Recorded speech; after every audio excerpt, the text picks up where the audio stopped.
here at FreedomFest 2019 with Robert Anthony Peters, director of Tankman movie.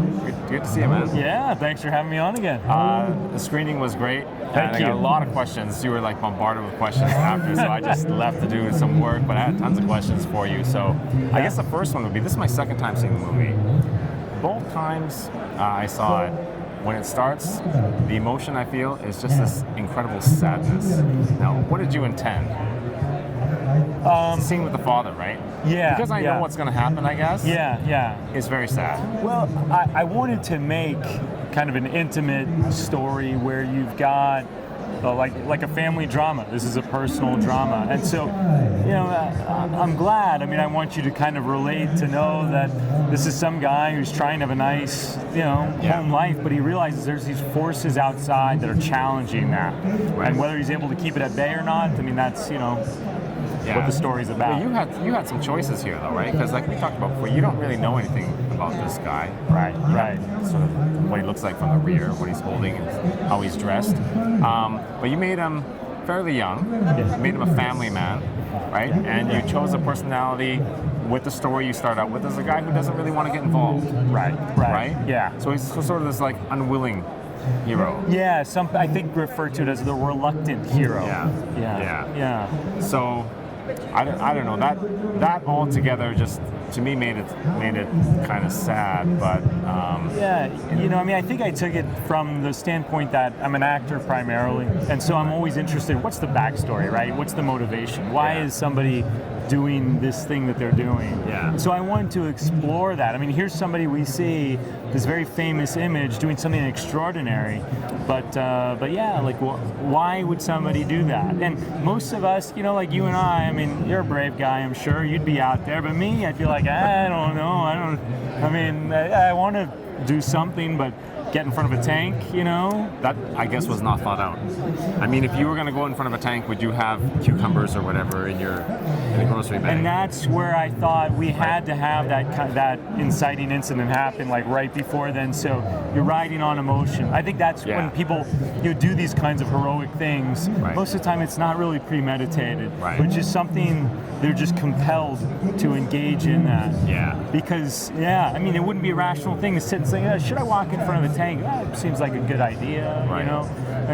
It wasn't like, hey, Rosa Parks, right? I mean, that was a brave that exact move. thing. Yeah, but they were smart about it. It wasn't just some woman sitting there. They had their lawyers outside the bus. I mean, this was something that was staged. It was not to take anything away from the bravery of it, but you couple that with intelligence, and that's how that became such a powerful incident. Because if they didn't have lawyers or didn't have journalists or whatever there, we may never even have known that happened. No iPhones back then. Yeah. We lucked out that there was somebody in a hotel room with a camera, and there was a guy on the ground that ended up capturing him too with the camera. We lucked out that was seen. Yeah. If he just did that, and nobody was there to see it, it would have been, we wouldn't get the value out of it, and we wouldn't have that huge benefit. And he could have just been rolled over, or not. But either way, we wouldn't have seen it. So it's like it doesn't even happen. Yeah. So we are fortunate we were able to capture that moment, right. which I think was probably a spontaneous decision, relatively spontaneous decision. And it's inspiring. The other thing you did was, of course, it was in English for obvious reasons, but because it was in English, the announcements were in English. So the regime is announcing, don't go to this event or whatever, And the funny thing is, totalitarianism in any language, it sounds the same. Yeah. Right? Yeah.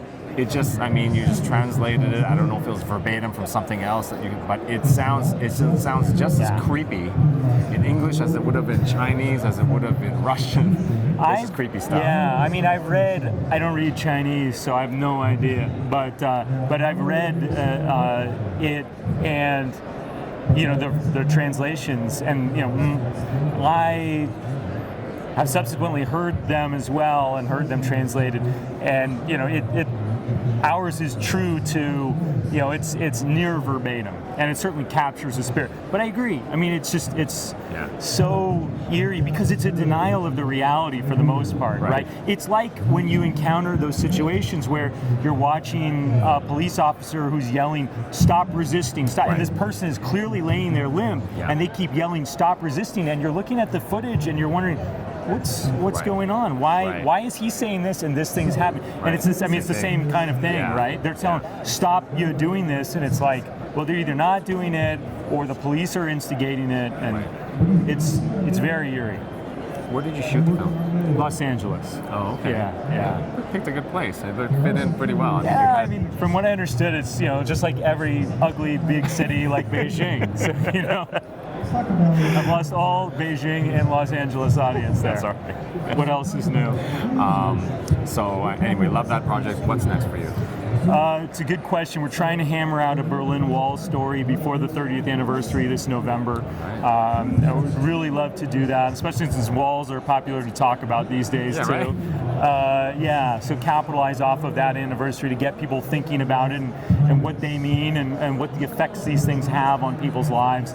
I do also want to do a feature about Tiananmen that would be much like Crash, in which you explore the storylines of several different participants on different sides of that, and have it all kind of come together and see how that all meshes together. All right, look forward to it. Robert Anthony Peters, thanks for joining me. Thank you. Thanks for having me on.